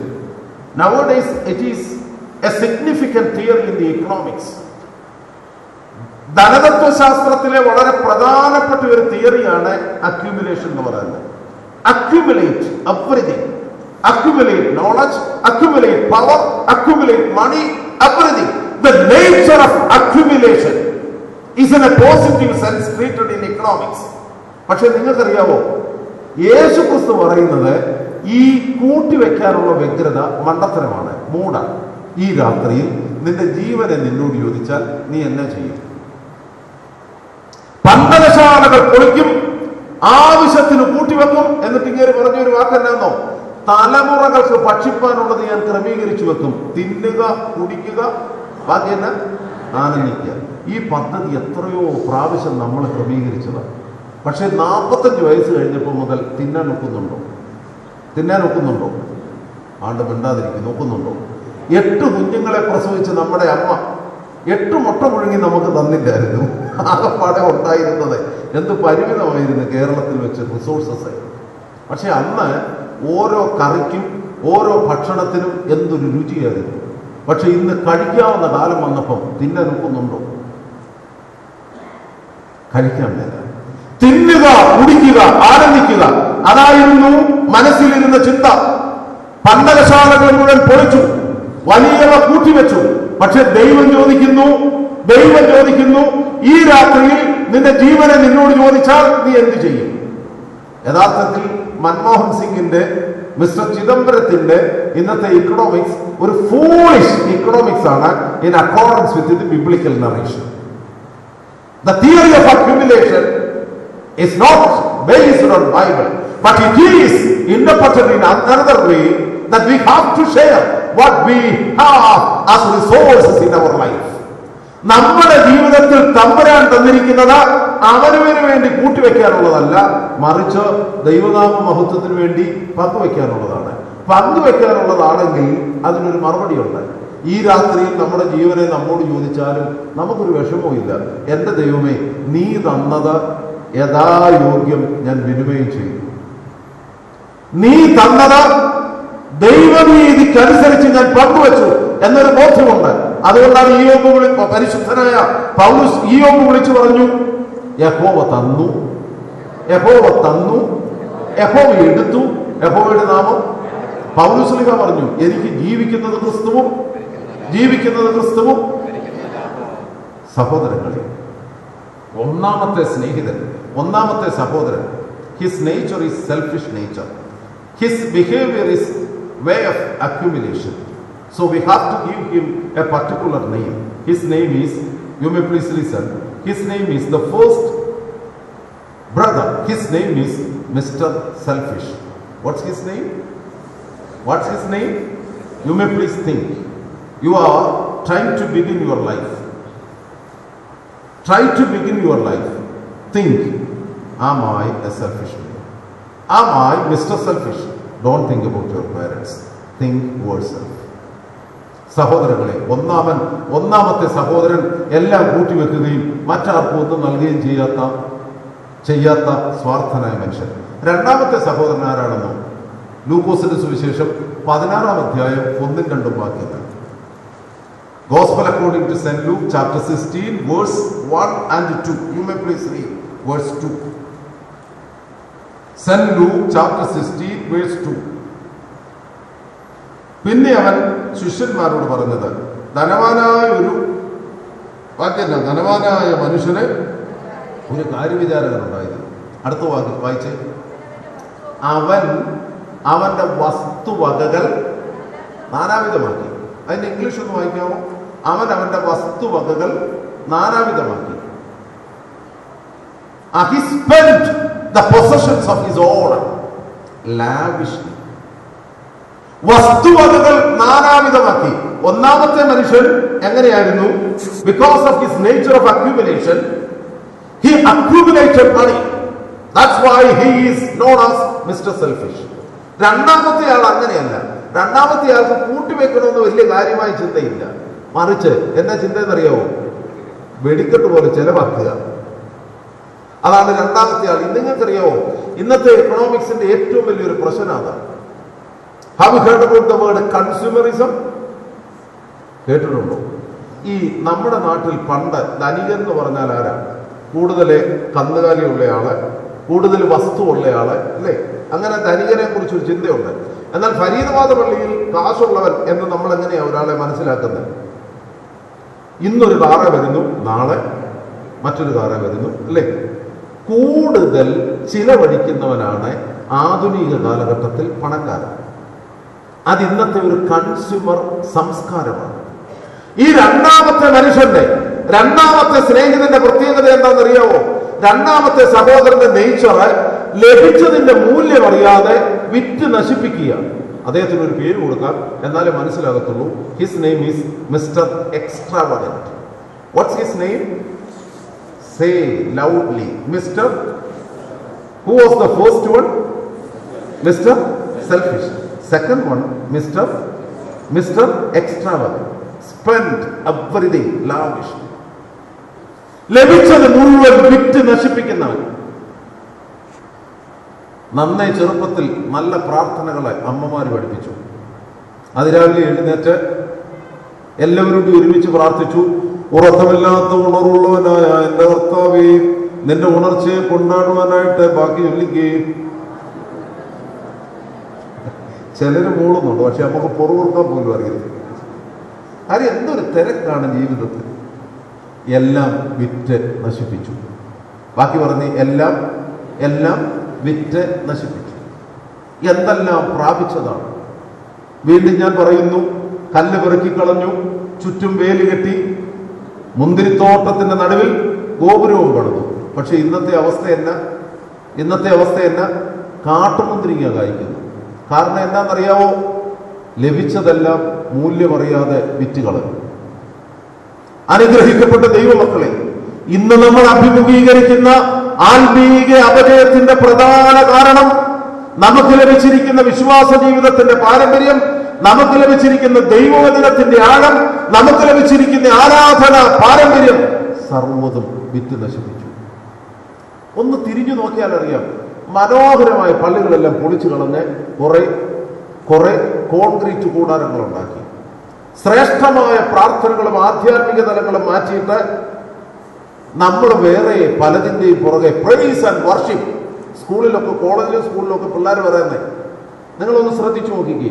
ഊശാന പെരുന്നാളിൽ അല്ലെങ്കിൽ ദുഃഖവെള്ളിയാഴ്ചയോ ഉയർപ്പ് പെരുന്നാളിലോ നമ്മുടെ പിള്ളേരുടെ പാർട്ടിസിപ്പേഷൻ എന്നാ. അതേസമയം ദുഃഖവെള്ളിയാഴ്ച നമ്മൾ ഇവിടെ ഒരു ടാബ്ലോ നടത്തുകയാണ്, കർത്താവിനെ കുറിച്ചിരിക്കുന്നത്. പിള്ളേരെല്ലാം വരും. എന്തിനാ? യേശു ക്രിസ്തുവിനെ കണ്ണെഴുതുവാനും കുരിശ് വരയ്ക്കാനും പേപ്പറെ വരയ്ക്കാനും. This is not actually the life of the church. എന്താ സഭയുടെ ജീവിതം എന്താന്ന് നമുക്കറിയാമോ? അനുഗ്രഹിക്കപ്പെട്ട ദൈവമക്കളെ, യഥാർത്ഥത്തിലുള്ള ആത്മീയ ജീവിതത്തിന്റെ അർത്ഥതലം മനസ്സിലാകണമെങ്കിൽ ഈ പ്രാർത്ഥനകളും ഈ ശുശ്രൂഷകളും അതിന്റെ നിറവിൽ അവനവൻ നിർവഹിക്കണം. അവിടെയാണ് വിശ്വാസ ജീവിതത്തിന്റെ അർത്ഥം മനസ്സിലാകുന്നത്. നമുക്ക് പറ്റിയത് ഞാൻ പെട്ടെന്ന് വിശദീകരിച്ചേക്കാം. ആ മുടിയൻ പുത്രന് പറ്റിയ സംഭവമാണ്. അപ്പനോട് അവന്റെ വസ്തുവകകൾ ചോദിച്ചു വാങ്ങി. അതിലൊരു തെറ്റുമില്ല. അപ്പൻ ഉണ്ടാക്കുന്നത് മുഴുവൻ ആർക്കാ? മക്കൾക്കാ. പിതാവിന് എന്തൊരു സന്തോഷമായിരുന്നു കൊടുക്കാൻ. പക്ഷെ ഇവന് പറ്റിയ ഒരു കുഴപ്പം, he accumulated the money and he went to a distant place. Far away from his home. അവന്റെ വീട്ടിൽ നിന്ന് അകലെ പോയി. എന്നിട്ട് എന്നാ ചെയ്തു? ലഭിച്ചത് മുഴുവൻ, പിതാവിൽ നിന്ന് സ്വീകരിച്ചത് മുഴുവൻ വിദേശ സ്ഥലത്ത് ചെന്ന്, ആരും അറിയാത്ത സ്ഥലത്ത് ചെന്ന് നശിപ്പിച്ചു കളഞ്ഞു. ഇന്ന് ആരുടെ കൂടെയാണ്? എല്ലാം പോയി കഴിഞ്ഞപ്പോൾ ഇന്ന് ആരുടെ കൂടെയാണ്? പന്നിയുടെ കൂടെയാണ്. ആരുടെ കൂടെയാണ്? പന്നിയുടെ കൂടെയാണ്. അപ്പോഴാണ് അപ്പനെ ഓർത്തത്, തിരിഞ്ഞു നോക്കിയത്. എന്തൊരു ആവേശത്തോടെയാണ് ഗുജറാത്തിയുടെ പുറകെയും പഞ്ചാബിയുടെ പുറകെയും ഇതിനെല്ലാം പോയത്. പക്ഷെ 2 വർഷം പോലും തികയുന്നില്ല. തിരിഞ്ഞു നോക്കുകയാണ്. ഞാനീ പറയുന്നത് ക്ഷമിക്കണം. മറ്റു മനുഷ്യരോ ഭാരതത്തിലെ മറ്റ് ആളുകളോ മോശക്കാരെന്നല്ല ഞാൻ പറയുന്നത്. തീർച്ചയായും നല്ലവരാണ്, നല്ല സമൂഹമാണ്. നമുക്ക് നല്ല റിലേഷൻഷിപ്പ് ക്രിയേറ്റ് ചെയ്യാൻ സാധിച്ചാൽ അത് അനുഗ്രഹപ്രദമാണ്. പക്ഷേ കുടുംബം വിട്ടിട്ട് പോകരുത്, വീട് വിട്ടിട്ട് പോകരുത്. പിതാവിന്റെ ഭവനത്തോടുള്ള ചിന്ത നഷ്ടപ്പെട്ടിട്ട് നീ പരദേശത്തേക്ക് പോയി ഉള്ളതെല്ലാം വിറ്റ് നശിപ്പിച്ചാൽ ആദ്യം വളരെ രസകരമായിരിക്കും. പക്ഷെ പിന്നീട് തിരിച്ചറിയും, I am living with pigs. ഞാൻ ജീവിക്കുന്നത് ആരുടെ കൂടെയാണ്? പന്നിയുടെ കൂടെയാണ്. മനസ്സിലാക്കുക. ഒരു നേരത്തെ ആഹാരത്തിന് വേണ്ടി, അത് വെറും പട്ടിണി മാറ്റുന്ന സാഹചര്യമല്ല, ജീവിതത്തിന്റെ മൂല്യങ്ങൾക്ക് വേണ്ടി ദാഹിക്കുന്ന സമയം. അതാണ് ഇവന് സംഭവിച്ചത്. ദ സെക്കൻഡ് വൺ, അവൻ എന്നാ ചെയ്തു? ലഭിച്ചത് മുഴുവൻ.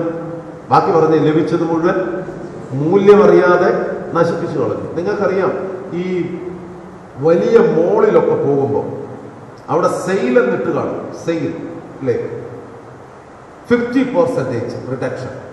ഭാര്യ ഭർത്താവോടെ നടക്കുക, ഭാര്യ കയറി ഭർത്താവിന്റെ കയ്യെ ചാടി പിടിച്ചിട്ട് പറഞ്ഞു, നോക്കിക്കുക മനുഷ്യരെ കണ്ടോ, 50% റിഡക്ഷൻ. ഇപ്പം വാങ്ങിച്ചാൽ 50% കണ്ട് മിണ്ടാതിരിക്കുന്നു, 50% ലാഭം. പക്ഷെ ഭർത്താവിനറിയാം ഇപ്പം വാങ്ങിക്കാതിരുന്നാൽ 100% ലാഭം. മനസ്സിലായില്ല? എന്നാ കാരണം എന്നറിയാമോ? എന്നാ കാരണം? നമുക്ക് ആവശ്യമുള്ളതല്ല, അതാണ് കാരണം. 20-24 വയസ്സ് വരെ വളർത്തി. 24ാമത്തെ വയസ്സിൽ ബാംഗ്ലൂർക്ക് പ്രൊഫഷണൽ കോഴ്സിന് പഠിക്കാൻ പോയതാണ്. ആ പോയ സമയത്ത് ഒരു രാത്രി മുഴുവൻ ട്രെയിനിൽ യാത്ര ചെയ്തു. ഭയങ്കര ഇടിയായിരുന്നു. അപ്പം വലിയ ലഗേജ് അപ്പർ ബർത്തിൽ വെക്കാൻ ഒരാളെ സഹായിച്ചു. അത്ര മാത്രമേ ഉള്ളൂ. അപ്പർ ബർത്തിൽ ലഗേജ് എടുത്തു വെക്കാൻ സഹായിച്ചു. 24 വയസ്സ് വരെ വളർത്തിയ അപ്പനും വേണ്ട അമ്മയും വേണ്ട, ഒരു നിമിഷം ഒരു രാത്രിയിൽ സഹായിച്ചയാളെ പുള്ളി പറഞ്ഞ് ഹൈദരാബാദിലാണെന്ന് പറഞ്ഞു. ഞാനും പോന്നേക്കാവെന്ന് പറഞ്ഞു. അത് ചെയ്യരുത്, അതല്ല ആത്മീയത. അവിടെയാണ് ഞാൻ പറയുന്നതിന്റെ അർത്ഥം. അനുഗ്രഹിക്കപ്പെട്ട ദൈവമക്കളെ ആരാണ് വളർത്തിയത്? ആരാണ് ജീവിതത്തിന്റെ വേദനകളും വിഷമങ്ങളും പറഞ്ഞു തന്നത്?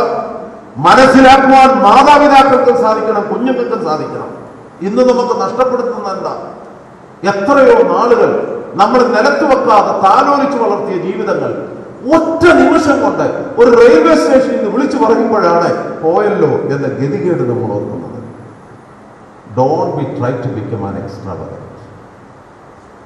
ഇതല്ല തമ്പുരാൻ ആഗ്രഹിക്കുന്ന ഫലം. കാട്ടുമുന്തിരിങ്ങ വായിച്ചു, അത് ഗോകുലത്തിന്റെ കുഴപ്പമല്ല, കൃഷിസ്ഥലത്തിന്റെ കുഴപ്പമല്ല. അവനവന്റെ ജീവിതത്തിലേക്ക് തിരിഞ്ഞു നോക്കുക. ജീവിതത്തെക്കുറിച്ച് നമ്മൾ മനസ്സിലാക്കുന്ന എന്താണ്? ഞാൻ 3ാമത്തെ സഹോദരനെ കുറിച്ച് പെട്ടെന്ന് പറയാൻ പോവാണ്. 3ാമത്തെ ആള് അദ്ദേഹം ആരാണെന്നോ? വിശുദ്ധ യോഹന്നാന്റെ സുവിശേഷം 3-ാം അധ്യായം 10-11 വാക്യങ്ങൾ. വിശുദ്ധ യോഹന്നാന്റെ സുവിശേഷം 3-ാം അധ്യായം 10-11 വാക്യങ്ങൾ നിങ്ങൾ ശ്രദ്ധിച്ച്. യേശു അവനോട്, നീ ഇസ്രായേലിന്റെ ഉപദേഷ്ടാവായിരുന്നിട്ടും നിനക്കിത് തിരിയുന്നില്ലയോ? നീ ഇസ്രായേലിന്റെ ബാക്കിയെന്ന് ഉപദേഷ്ടാവായിരുന്നിട്ടും നിനക്കിത് തിരിയുന്നില്ലയോ? 1-ാമത്തെ ആള് ഒന്നാമത്തെ എന്നൊക്കെ ഞാൻ പറയുമ്പോൾ ഞാൻ ഏതാ വാക്യം പറഞ്ഞേ? ലൂക്കോസിന്റെ സുവിശേഷം 16-ാം അധ്യായം 28-ാം വാക്യം. എന്നാ വാക്യം? I have how many brothers? 5 brothers. First brother, his name is Mr. Selfish, and the second one, his name is Mr. Extravagant. We are going to say the third one. Gospel according to St. John chapter 3 verse 10 onwards. 10-ാമത്തെ വാക്യം, നീ ഇസ്രായേലിന്റെ ഉപദേഷ്ടാവാണ്. You are a scholar among the Jewish teachers. യഹൂദ ന്യായശാസ്ത്രിമാരിൽ നീ ഒരു പണ്ഡിതനാണ്. പക്ഷേ you don't understand this. നിനക്കിത് പറവാക്കി,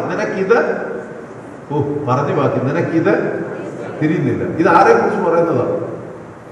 നിക്കോദിമോസിനെ കുറിച്ച് പറയുന്നത്. നിക്കോദിമോസിന്റെ പ്രശ്നം എന്താ നിങ്ങൾക്കറിയോ? ഇങ്ങോട്ട് നോക്കി. നിക്കോദിമോസിന്റെ പ്രശ്നം, നിക്കോദിമോസിന് യേശുവിനെ കാണണം. പക്ഷേ യേശുവിനെ നിക്കോദിമോസ് കാണുന്നത് മറ്റാരും കാണരുത്. മനസ്സിലായില്ല? നിക്കോദിമോസിന് ആരെ കാണണം? പക്ഷേ നിക്കോദിമോസ് യേശുവിനെ കാണുന്നത് മറ്റാരും.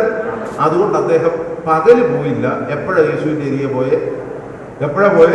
ഇരുട്ടുന്ന പോയി. എന്തൊരു ഗതികേടാന്ന് ഓർത്ത് നോക്കിക്കേ. പള്ളി പോരണം, പക്ഷെ പള്ളി പോകുന്നത് മറ്റാരും.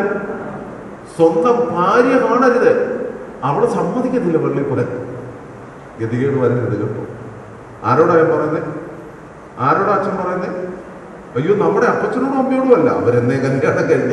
I am saying to you, whenever you wish to go to the church, your wife told me, no.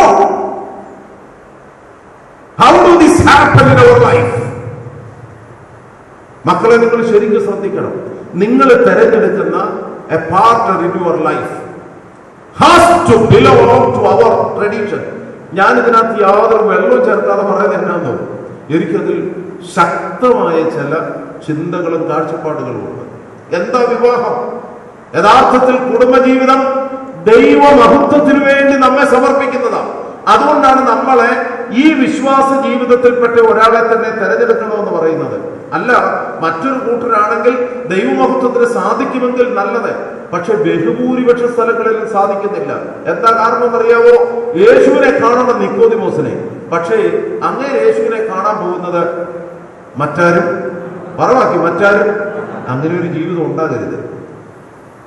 ഇതുപോലെയാണ് സക്കായിയുടെ പ്രശ്നം. അങ്ങേർക്ക് കർത്താവിനെ കാണണം, പക്ഷെ അങ്ങേർക്ക് ഒരാഗ്രഹമുണ്ട്, എന്നെ കർത്താവ് കാണരുത്. അതുകൊണ്ട് അങ്ങനെ എന്നെ അടുത്തു അത്തിയിൽ കയറി ഇല കൊണ്ട് മൂടിയിരുന്നു. ഇത് രണ്ടും ദൈവം അംഗീകരിക്കുന്നതല്ല.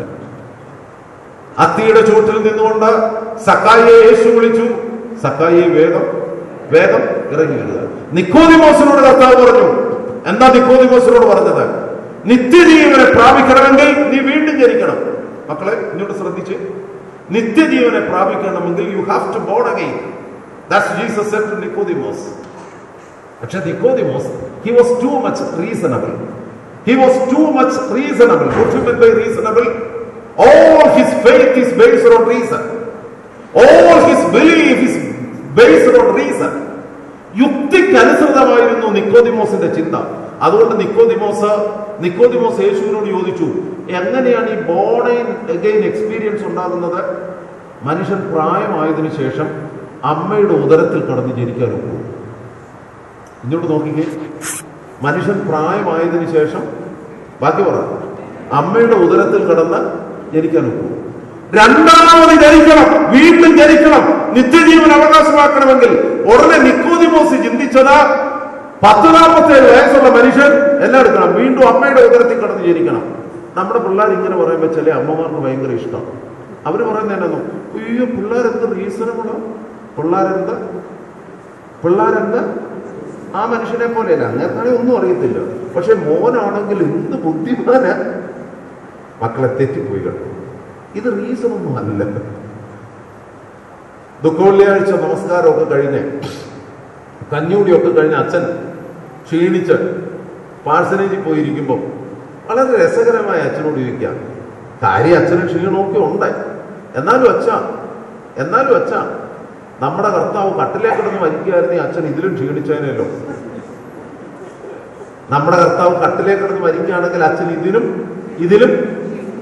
അതിന് ശ്ലീബാത്തോളിന്മേൽ താങ്ങി കോട്ടയെ വിട്ടു പുറപ്പെട്ടാൻ.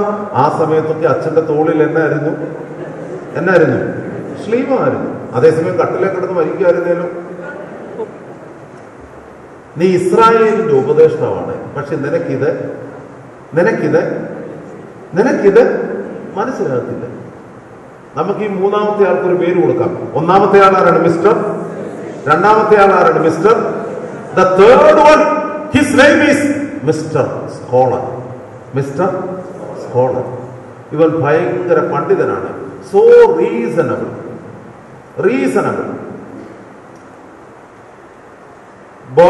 ഈ വലിയ അറിവ് കൊണ്ട് ഇദ്ദേഹത്തെ അങ്ങ് ഭാരപ്പെടുത്തിയിരിക്കുകയാണ്. പക്ഷെ ഈ അറിവിനൊരു കുഴപ്പമുണ്ട്. ക്വാണ്ടിറ്റേറ്റീവ് നോളജ് ആണ്, ക്വാളിറ്റേറ്റീവ് അല്ല. എന്ന് പറഞ്ഞ അർത്ഥം തന്നെ ഒത്തിരി ഡിഗ്രി ഇങ്ങേർക്കുണ്ട്, പക്ഷെ അറിയേണ്ടതൊന്നും ഇങ്ങേർക്ക് ആണ്ട് മിണ്ടാതിരിക്കുന്നു. പറ അറിയാമോ? അതാണ് പ്രശ്നം. അറിയാമെന്ന് ചിന്തിക്കും, പക്ഷെ അറിയേണ്ടതൊന്നും അറിയത്തില്ല. അതിന്റെ പരിണിത ഫലമാണ്. എല്ലാം ഉണ്ട്, പക്ഷെ കാഴ്ച തന്നതാണ് കാട്ടുമുന്തിരി. ചില സമ്പന്നരെ കാണുമ്പോൾ നമ്മൾ അറിയാതെ ഇത് പറയും, ദൈവം ഇങ്ങർക്ക് സമ്പത്ത് കൊടുത്തു, സൗന്ദര്യം കൊടുത്തു, സ്വാധീനം കൊടുത്തു, പക്ഷെ തമ്മരെ ബുദ്ധി കൊടുത്തില്ലെന്ന് തോന്നിപ്പോകും. എന്തൊരു കുഴപ്പമാണെന്നറിയാവോ? ഈ ഐ ഹാവ് 5 ബ്രദേഴ്സ് എന്ന ധനികനായ മനുഷ്യൻ പറഞ്ഞാൽ അതിലൊന്ന് ഈ pretend to be scholar, mister know all, എല്ലാം അറിയാമെന്ന് വിചാരിക്കുന്ന ഈ പണ്ഡിതനായ സോക്കോളുള്ള മനുഷ്യനാണ്. സഹോദരങ്ങളെ, യഥാർത്ഥത്തിൽ ഈ കഷ്ടാനുഭവ ആഴ്ചയിൽ നമ്മുടെ മനസ്സിലേക്ക് വരേണ്ടത് എന്താണെന്നോ, നമ്മൾ ഇതുവരെ ഒന്നും അറിഞ്ഞിട്ടില്ല. യഥാർത്ഥ അറിവെന്ന് പറയുന്നത് ദൈവത്തിന്റെ കരുണയും കൃപയുമാണ്. അത് തിരിച്ചറിയുകയാണ് അറിവ്. നമുക്കറിയാം, വിദ്വാൻമാർ യേശു ക്രിസ്തുവിനെ കാണുവാൻ, ഉണ്ണിയേശുവിനെ കാണുവാൻ അവർ വലിയ സ്കോളേഴ്സ് ആയിരുന്നു. അവര് യേശുവിനെ കാണുവാൻ യാത്ര തിരിച്ചു. ജേണി ഓഫ് ദി മജായി TS എലിയറ്റിന്റെ മനോഹര കാവ്യമാണ്. അവർ യാത്ര ചെയ്തു എവിടെ വന്നു? ഹേരോദാവിന്റെ കൊട്ടാരത്തിൽ വന്നു. പക്ഷെ ഹേരോദാവിന്റെ കൊട്ടാരത്തിൽ ആരില്ല? യേശുവില്ല. അവരവിടെ നിന്നിറങ്ങി ഉയരങ്ങളിലേക്ക് നോക്കി. അപ്പോഴാണ് അവർ നക്ഷത്രം അവിടെ തന്നെ നിൽക്കുന്നത് കണ്ടത്. പിന്നെ അവർ യാത്ര ചെയ്തത് നക്ഷത്രത്തെ നോക്കിയാണ്. നക്ഷത്രത്തെ നോക്കി യാത്ര ചെയ്തപ്പോൾ അവർ യേശു കുഞ്ഞിനെ കിടത്തിയിരുന്ന പുൽത്തൊട്ടിയിൽ വന്ന് നിന്നു. നമുക്ക് ആവശ്യം ഇതാണ്. ഈ ലോകത്തിന്റെ അറിവുകളും പഠനങ്ങളും ഒക്കെ ആവശ്യമാണ് സഹോദരങ്ങളെ. പക്ഷെ അറിവിനോടൊപ്പം കൃപ വേണം. അച്ഛൻ്റെ കൂടെ പറഞ്ഞ് അറിവിനോടൊപ്പം ദൈവകൃപ വേണം. ആ ദൈവകൃപയാണ് നമ്മളെ സമ്പന്നരാക്കുന്നത്. This is the third one. His name is mister scholar. സമയം പോയി. നാലാമത്തെ ആളുടെ കാര്യം പറയട്ടെ. വിശുദ്ധ യോഹന്നാന്റെ സുവിശേഷം 19-ാം അധ്യായം. യോഹന്നാന്റെ സുവിശേഷം 19-ാം അധ്യായം 10-ാമത്തെ വാക്യം എന്ന് പറഞ്ഞ്. യോഹന്നാന്റെ സുവിശേഷം, John, gospel according to saint John, chapter 19 verse 10 ഒന്ന് വായിച്ചു. യോഹന്നാന്റെ സുവിശേഷം 19-ാം അധ്യായം 10-ാമത്തെ വാക്യം. യേശു ഉത്തരം പറഞ്ഞത്, ആ പീലാത്തോസ് അവനോട്, നീ എന്നോട് സംസാരിക്കുന്നില്ലയോ? എനിക്ക് നിന്നെ ക്രൂശിപ്പാനും നിന്നെ വിട്ടയപ്പാനും അധികാരമുണ്ട്. സഹോദരങ്ങളെ, കഷ്ടാനുഭവ ആഴ്ചയിൽ ചിന്തിക്കേണ്ട വളരെ പ്രധാനപ്പെട്ട ഒരു വിഷയമാണ് നമ്മുടെ മങ്കത്തരം, നമ്മുടെ പൊള്ളയായ ചില നേട്ടങ്ങളെ കുറിച്ചുള്ള ചിന്തകൾ. ഇതെല്ലാം അവസാനിപ്പിക്കേണ്ട മനോഹര വാക്യമാണ്. Saint John chapter 19 verse 10. യേശുവിനോട് പീലാത്തോസ് പറയുകയാണ്, ഇങ്ങോട്ട് നോക്കിക്കേ, പീലാത്തോസ് പറയുകയാണ്, നിന്നെ ക്രൂശിപ്പാനും നിന്നെ വിട്ടയപ്പാനും എനിക്ക്, ബാക്കി പറ, എനിക്ക്. ഈ പള്ളിയില് നമ്മുടെയൊക്കെ കൂട്ടത്തിൽ നിന്ന് ഒത്തിരി പേര് വിശ്വാസം വിട്ടുപോയി. കുറെ അധികം പേര് പോയി. ചില ആളുകളൊക്കെ ഒരു ദിവസം നമ്മുടെ പള്ളി വന്നാൽ പിന്നെ തിരിച്ചു വരികയില്ല. എന്നാ കാരണം എന്നറിയാമോ? ഞാൻ വീണ്ടും പറയുന്നു, കൃഷിസ്ഥലത്തിന്റെ കുഴപ്പമല്ല, വേലി കെട്ടാഞ്ഞിട്ടല്ല, ഗോപുരം പണിയാഞ്ഞിട്ടല്ല, കല്ല് പെറുക്കി കളയാഞ്ഞിട്ടല്ല. പിന്നെ എന്നാ കുഴപ്പം? നമ്മുടെയൊക്കെ മനസ്സിന്റെ കുഴപ്പമാണ് സഹോദരങ്ങൾ. ഇവിടെയൊന്നും അത്ര ശക്തല്ല. ഈ നാട്ടിലൊക്കെ നിങ്ങൾക്കറിയാവോ, ഈ തെരഞ്ഞെടുപ്പായിരുന്നു കഴിഞ്ഞ 1-2 മാസങ്ങൾ. പള്ളിയിലെ പൊതുയോഗമായിരുന്നു, പല പള്ളികളിലും ഇലക്ഷൻ ആയിരുന്നു. ഇടിച്ചിടിച്ച് നിൽക്കുകയാണ്. ട്രസ്റ്റി ആയി കഴിയുമ്പം, സെക്രട്ടറി ആയി കഴിയുമ്പം, സൺഡേ സ്കൂൾ ഹെഡ് മാസ്റ്റർ ആയി കഴിയുമ്പോൾ, സമാജത്തിന്റെ ഒക്കെ ചുമതല കിട്ടിക്കഴിയുമ്പോൾ, പിന്നെ ചിലരുടെയൊക്കെ മനസ്സിലിരിക്കുന്ന എന്നാന്നോ, എന്റെ തോളയിലാണ് എല്ലാം ഇരിക്കുന്നത്. ഒരു പാവപ്പെട്ട മനുഷ്യൻ ഒരു ബാപ്റ്റിസം സർട്ടിഫിക്കറ്റിന് വന്നാൽ മുനിസിപ്പാലിറ്റിയിലെ ഈ അലോക്കേഷൻ സർട്ടിഫിക്കറ്റിന് ചെല്ലുന്ന പോലെ കൊടുക്കത്തില്ല. നിങ്ങൾ ഓർത്ത് നോക്കിക്കേ, നമ്മുടെ ഇടപെടലിന്റെ ദോഷം കാരണം എത്ര മനുഷ്യന് നമ്മളെ വിട്ടുപിരിഞ്ഞു.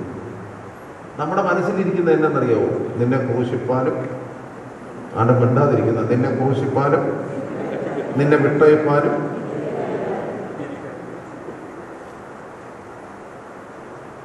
ഈ ദുഃഖ വെള്ളിയാഴ്ച കുമ്പിടുമ്പം ഈ ചിന്ത മനസ്സിൽ നിന്ന് പോകണം കേട്ടോ.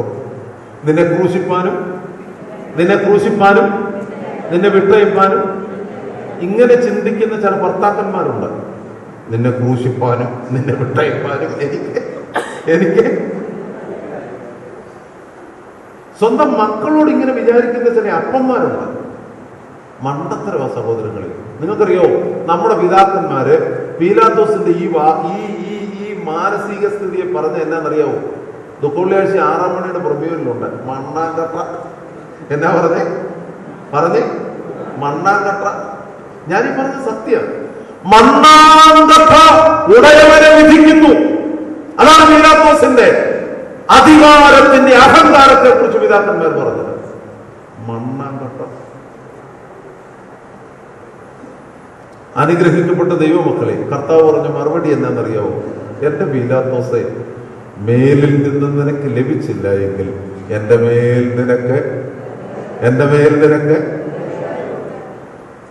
ഈ നോയമ്പിന്റെ സമയമാകുമ്പോൾ ഞങ്ങൾ അച്ഛന്മാർക്ക് എന്തൊരു വിഷമാണ്. ഒന്നാമത് ഈ കുമ്പസാരമൊക്കെ കേട്ട് ഞങ്ങളങ്ങ് ആകെപ്പാട് വിഷമിക്കും. ഒരാൾ വന്ന് കുമ്പസാരിക്കുക, ഒരിക്കലും പ്രതീക്ഷിച്ചില്ല ഇങ്ങനെ ഒരു കുമ്പസാരം കേൾക്കുമെന്ന്. ഗീവർഗീസയുടെ നാമത്തിലുള്ള പള്ളിയാണ്. സഹദായുടെ നാമത്തിൽ കവലയിൽ ഒരു കുരിശുതൊട്ടിയുണ്ട്. പക്ഷേ മാസത്തിൽ 2 പ്രാവശ്യം കുരിശുതൊട്ടിയുടെ ഭണ്ഡാരം മോഷ്ടിക്കപ്പെടും. പഠിച്ച പണി 18 നോക്കിയിട്ട് കള്ളനെ കിട്ടുന്നില്ല. കുമ്പസാരിച്ചപ്പോൾ മനസ്സിലായി. എന്നിട്ട് ഈ കള്ളം പറഞ്ഞത് അച്ഛൻ മറ്റാരോടൊന്നും പറഞ്ഞേക്കരുത്, ഞാനാണ്. അപ്പൊ സ്വാഭാവികമായി ഞങ്ങൾ അച്ഛന്മാരല്ലേ, ഞങ്ങൾ പറയും എന്റെ മകനെ വാത്സല്യവാനെ നീ അങ്ങനെ ചെയ്യരുത്, നീ അധ്വാനിച്ച് ജീവിക്കണം, അധ്വാനിച്ച് ജീവിക്കണം. ഉടനെ കള്ളം പറഞ്ഞ മറുപടി എന്നാന്ന്, എന്റെ അച്ഛൻ പഴയ പോലെയല്ല. ഓരോ പ്രാവശ്യം തുറക്കുമ്പോഴും ആദ്യം 4 ലിവറാണ്, ഇപ്പം 7 ലിവർ 9 ലിവർ ഉള്ള സാധനം. എന്തൊരു വിഷമമാണെന്നറിയാൻ വെച്ചാൽ ഇതൊക്കെ ഒന്ന് കുളിക്കണേ. പക്ഷെ അതും പറഞ്ഞിട്ട് രക്ഷയില്ല. എന്നെ ഇവരോട് പറയും. അപ്പൊ പറഞ്ഞു, ദൈവത്തിന് ഇതിഷ്ടമല്ല, പ്രത്യേകിച്ച് സഹദയുടെ കുരിശുതൊട്ടിയാണ്, നീ അധ്വാനിക്കുന്നുണ്ടെന്നുള്ളത് ശരിയാണ്, ഇങ്ങനെ ജീവിക്കരുതേ. വീണ്ടും ഉപദേശിച്ചപ്പോൾ ആ മനുഷ്യൻ തിരിച്ചു പറഞ്ഞൊരു മറുപടിയാ ഭയങ്കരം. അല്ലേലും അച്ഛ, താക്കോല് കയ്യിലുള്ള നിങ്ങൾക്ക് പാവപ്പെട്ടവന്റെ കഷ്ടപ്പാട് അറിയത്തില്ല. മനസ്സിലായില്ല? താക്കോല് കയ്യിലുള്ള നിങ്ങൾക്ക്, അയ്യോ മനസ്സിലായില്ലേ? ആരുടെ കയ്യിലാ താക്കോല്? ട്രസ്റ്റിയുടെയും അച്ഛന്റെയും. അവർക്കിതെപ്പം വേണേലും തുറന്നെടുക്കാമല്ലോ. ഇവര് നേരെ തിരിച്ചു. സഹോദരങ്ങളെ, പലപ്പോഴും നമ്മുടെ അധികാരവർഗത്തെ കുറിച്ചുള്ള മനുഷ്യന്റെ കാഴ്ചപ്പാടിതാണ്. പലപ്പോഴും കാഴ്ചപ്പാടിത്. നിങ്ങൾക്കറിയാവോ, മലങ്കര സഭയുടെ ക്രമീകരണത്തിൽ കപ്പ്യാർ മുതൽ കാതോലിക്ക വരെ ആർക്കും മോഷ്ടിക്കാം. എന്നാൽ എത്ര നിസ്സാര മനുഷ്യര് പോലും, എന്നെ സംബന്ധിച്ചോ വ്യക്തിപരമായ എന്റെ ജീവിതത്തിൽ അനാവശ്യമായി 5 പൈസ പോലും എന്റെ കുടുംബത്തിൽ പൊതുസ്വത്തിൽ നിന്ന് വരരുത് എന്ന് ചിന്തിക്കാൻ ബോധ്യമുണ്ടെങ്കിൽ അതാണ് ജീവിത വിശുദ്ധി. സാധിക്കും. നസ്രായക്കാരുടെ യേശു പറഞ്ഞു, നിങ്ങളിൽ ആർക്കെങ്കിലും പാപത്തെക്കുറിച്ച് എനിക്ക് ബോധ്യം വരുത്തുവാൻ സാധിക്കും. എന്താണ് ജീവിത വിശുദ്ധി? നിങ്ങൾ ഓർത്തു നോക്കിക്കേ, വ്യഭിചരിക്കുവാനും ജീവിതം നശിപ്പിക്കുവാനും അതേസമയം വളരെ വിശ്വസ്തയോടെ അഭിനയിക്കുവാനും മനുഷ്യർക്കെല്ലാം സാധിക്കും. അതേസമയം അവനവന്റെ ജീവിത വിശുദ്ധിയെക്കുറിച്ച്, അവനവന്റെ വ്യക്തിപരമായ ജീവിതത്തിന്റെ നിഷ്ഠയെക്കുറിച്ച് അവനവന് ബോധ്യം വരണം. ഈ ബോധ്യം നഷ്ടപ്പെട്ടവനാണ് പീലാത്തോസ്. അതുകൊണ്ടാണ് അവൻ നസ്രായക്കാരുടെ മുൻപാകെ അണ്ടകടാകത്തെ ഉള്ളം കയ്യിൽ വഹിക്കുന്ന തമ്പുരാനോട് പറഞ്ഞു, നിന്നെ ക്രൂശിപ്പാനും നിന്നെ വിട്ടയപ്പാനും എനിക്ക് അധികാരം. യേശു പറഞ്ഞു. സഹോദരങ്ങളെ, ഇത് വളരെ സത്യമാണ്. നമ്മളൊരു അച്ഛനായിരിക്കുന്നത്, ഒരു പള്ളിയിലെ ട്രസ്റ്റി ആയിരിക്കുന്നത്, ഒരു സൺഡേ സ്കൂളിന്റെ ചുമതല വഹിക്കുന്നൊക്കെ എന്തിനാണ്? ദൈവം പരമേൽപ്പിച്ച ശുശ്രൂഷയാണ്. അത് മുഖാന്തരം മറ്റുള്ള മനുഷ്യരെ സഹായിക്കാൻ ദൈവം നമ്മളെ ആക്കി വെച്ചിരിക്കുന്നു. ഇത് പള്ളിക്കാരി മാത്രമല്ല, ഇവിടുത്തെ ഓരോ ഗവൺമെന്റ് മേഖലകളിലും നമുക്കൊരു ജോലി കിട്ടിയിരിക്കുന്നു. നമ്മുടെ അറിയ പഠനം കൊണ്ടല്ല, അത് മുഖാന്തരം പാവപ്പെട്ട മനുഷ്യനെ ഉപദ്രവിക്കുകയാണ് നമ്മൾ. എന്നിട്ട് നമ്മൾ ദുഃഖവെള്ളിയാഴ്ച വന്ന് ഞങ്ങളുടെ ആത്മത്തിന് അതിനാലെ ഒരു ഗുണവും ഇല്ല കേട്ടോ, ഒരു ഗുണവും ഇല്ല. മേലിൽ നിന്ന് നിനക്ക് ലഭിച്ചില്ല എങ്കിൽ എന്റെ മേൽ നിനക്ക് പറവാക്കി, എന്റെ മേൽ നിനക്ക്, അയ്യോ ഇങ്ങേർക്ക് പേര് കൊടുത്തു. ഒന്നാമത്തെ ആളാരാണ്? Mister selfish. Second one mister extravagant. Third one mister, this fourth one, he has a beautiful name. His name is Mr. Authority. Mr. Authority. ഞാൻ അവസാനിപ്പിക്കാൻ പോവുകയാണ്. അവസാനത്തെ ആള്. അയ്യോ എത്ര സഹോദരന്മാരുണ്ടെന്നാ പറഞ്ഞേ? I have 5 brothers. 5ാമത്തെ സഹോദരനാരെന്നറിയാവോ? അത് പറഞ്ഞു വരുമ്പോൾ നിങ്ങൾക്ക് മനസ്സിലാകും നിങ്ങളല്ല. എന്നാ ഇദ്ദേഹത്തിന്റെ പ്രത്യേകത? മോശയിക പീഠത്തിൽ ഇരിക്കുന്നു. 2ാമത്തേത് ഉപവസിക്കുന്ന സമയത്ത് മുഖത്ത് പച്ചതേക്കും. 4 ആള് കൂടുന്നിടത്ത് ഉച്ചത്തിൽ കർത്താവേ കർത്താവേ കർത്താവേ എന്ന് വിളിച്ച് പ്രാർത്ഥിക്കും. യേശുവേ നന്ദി എന്നൊക്കെ എന്തൊരു ഉച്ചത്തിൽ വിളിച്ചു പറയുന്നു. പക്ഷേ ഭാരമേറിയ ചുമടുകൾ മനുഷ്യരുടെ മേൽ കെട്ടിവെക്കും. ഒരു ചെറുവിരലുകൊണ്ട് പോലും കൊടുക്കും. ഇതാരാ? കർത്താവിനെ ആദ്യത്തെ ഈ 4 സഹോദരന്മാരെ യേശു എങ്ങനെ സഹിക്കും? എന്നാൽ ഈ അവസാനത്തേതിനെ കർത്താവിന് ഒട്ടും സഹിക്കാൻ മേല. എന്നാന്നോ ഇവന്റെ കുഴപ്പം? പറയുന്നതൊന്ന്, പ്രവർത്തിക്കുന്നത് മറ്റൊന്ന്. ബാക്കി എല്ലാവരോടും യേശു വളരെ സൗമ്യനിസത്തോടെ സംസാരിച്ചു. പക്ഷെ ഈ 5ാമത്തെ സഹോദരനെ കുറിച്ച് കർത്താവ് വളരെ ശക്തമായ ഭാഷയിൽ പറഞ്ഞു, വെള്ളതേച്ച ശവക്കല്ലറകളെ നിങ്ങൾക്ക് കഷ്ടം. ആരാണിത്? മിസ്റ്റർ ഹിപ്പോക്രിറ്റ്, കപടഭക്തൻ. ആരാ? ഇങ്ങോട്ട് നോക്കിക്കേ, കപടഭക്തൻ. ഇനി ശ്രദ്ധിക്കണം, ഈ 5 പേര് ഫരീദാബാദിലെ നമ്മുടെ പള്ളിയിലുണ്ടോ? ധനവാൻ നേരത്തെ പോയിട്ടുണ്ട്. അങ്ങേരിപ്പോഴും അഗ്നിനരകത്തിലാണ്. അങ്ങേര് അവിടെ കിടന്ന് പറയുകയാണ്, എന്റെ ദൈവമേ, അബ്രഹാം പിതാവേ, 5 എണ്ണം ഞങ്ങളുടെ പള്ളിയിലുണ്ട്. 5 എണ്ണം. I have how many brothers? 5 brothers.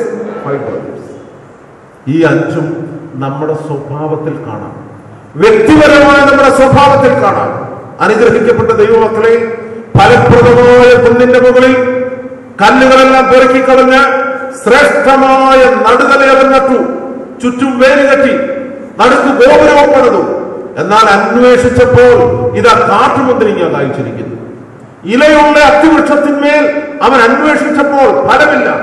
ഞാൻ ആമുഖത്തിൽ പറഞ്ഞത് ഓർക്കുക, ഒന്നിനെ സമൂലം നശിപ്പിച്ചു, 2ാമത്തേതിനെ ഉണക്കിക്കളഞ്ഞു. ഈ അനുഭവം നമുക്കുണ്ടാകരുത്. അഗ്നിനരകത്തിൽ കിടക്കുന്ന മനുഷ്യൻ വിളിച്ചു പറയുന്നു, എനിക്ക് 5 സഹോദരന്മാരുണ്ട്. ഈ 5 സഹോദരന്മാർ may be the part of their nature, their behaviour. We have to avoid this particular bad behaviour from their life. കാരണം ഞാൻ നിങ്ങളും തമ്പുരാന്റെ സന്നിധിയിൽ അബ്രഹാമിന്റെ മടിയിലേക്ക് വിളിക്കപ്പെട്ടവരാണ്. സഹോദരങ്ങളെ, ലഭിച്ചിരിക്കുന്നതെല്ലാം സ്വന്തമെന്ന് കരുതി കൂട്ടിവെക്കുന്ന സ്വാർത്ഥത മാറ്റിയിട്ട് ലഭിച്ച കൃപകൾ പങ്കുവെക്കുവാൻ സാധിക്കണം. ലഭിച്ചിരിക്കുന്ന മൂല്യങ്ങളെല്ലാം വിലയറിയാതെ വിറ്റ് നശിപ്പിക്കുന്ന രീതി മാറ്റിയിട്ട് അവനവൻ ജീവിതത്തിന്റെ അർത്ഥം മനസ്സിലാക്കി വിശുദ്ധിയോടെ ജീവിപ്പാനും ലളിത ജീവിതം നയിപ്പാനും നമുക്ക് സാധിക്കണം. ലഭിച്ചിരിക്കുന്ന അറിവ് അത് ഭൗതികമായ അറിവിന്റെ അടിസ്ഥാനമല്ല, ദൈവകൃപയാണ് എന്ന് മനസ്സിലാക്കി അറിവും കൃപയും സമന്വയിപ്പിക്കുന്ന ദൈവിക ജ്ഞാനം നമുക്കുണ്ടാകണം. പീലാത്തോസിനെ പോലെ അധികാരത്തിന്റെ ഗർവല്ല, ശുശ്രൂഷയുടെ ആത്മാവ് നമുക്കുണ്ടാകണം. മേലിൽ നിന്ന് ലഭിച്ചിട്ടില്ല എങ്കിൽ നമുക്കൊരു അധികാരവുമില്ല എന്ന സത്യം മനസ്സിലാക്കണം. ഹൃദയങ്ങളെ അറിയുന്ന ദൈവത്തിന്റെ മുൻപാകെ കപടഭക്തിക്ക് യാതൊരു വിലയുമില്ല. ദൈവം മനുഷ്യന്റെ ഹൃദയത്തെ വ്യക്തമായി അറിയുന്നു. അതുകൊണ്ടാണ് യേശുക്രിസ്തു പറഞ്ഞത്, ഹൃദയശുദ്ധി ഉള്ളവർ ഭാഗ്യവാന്മാർ, അവർ ദൈവത്തെ കാണും. ഇപ്പം നമ്മൾ കാണാത്തതിന്റെ കാര്യം മനസ്സിലായല്ലോ. നമുക്ക് കാണാൻ ഒക്കത്തില്ല. എന്താ കാരണം? ഹൃദയശുദ്ധിയില്ല. ഹൃദയശുദ്ധിയുള്ളവർ ഭാഗ്യവാന്മാർ. അനുഗ്രഹിക്കപ്പെട്ട ദൈവമക്കളെ, കഷ്ടാനുഭവ ആഴ്ചയിൽ ഉയർപ്പ് വരുന്ന അവന്റെ മഹത്വം കാണുവാൻ സർവശക്തൻ നമുക്ക് കരുണ നൽകട്ടെ. ഞാൻ എൻ്റെ വാക്കുകൾ ഉപസംഹരിക്കുന്നു, പ്രാർത്ഥിച്ച് അവസാനിപ്പിക്കാം.